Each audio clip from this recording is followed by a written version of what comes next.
મિત્રો, દુનિયાની સૌથી બુદ્ધિશાળી રમતમાં જે રમતનું નામ સૌથી ટોપ પર આવે છે એ રમત એટલે ચેસ. પણ તમને ખબર છે દુનિયાને આ ચેસની રમતના દર્શન કોણે કરાવ્યા? તો આપણા ભારતે કરાવ્યા. જી હા, લગભગ 1500 વર્ષ પહેલા પ્રાચીન ભારતમાં ચેસનો આવિષ્કાર થયો હતો.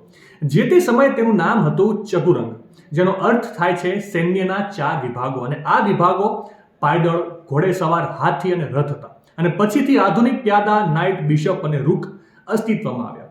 ભારતમાંથી ચેસ પશ્ચિમમાં પર્શિયા તરફ ગઈ અને આરબમાં તેને શતરંજ નામ મળ્યું.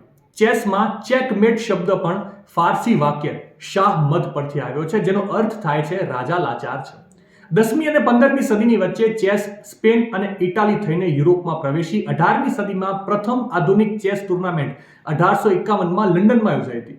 1883માં ચેસ ઘડિયાળોની શોધ થઈ હતી અને 20મી સદીમાં વર્લ્ડ ચેસ ફેડરેશનની રચના સાથે ઔપચારિક નિયમો, રેન્કિંગ અને વૈશ્વિક ટુર્નામેન્ટ અસ્તિત્વમાં આવી, જેણે ચેસનું આખું માળખું બદલી નાખ્યું. માહિતી સારી લાગી હોય તો તમારા ચેસ પ્રેમી મિત્રને આ રીલ શેર કરવાનું ભૂલતા નહીં. અને આવી જ અવનવી માહિતી માટે સંદેશ ડિજિટલ સાથે જોડાયેલા રહેજો.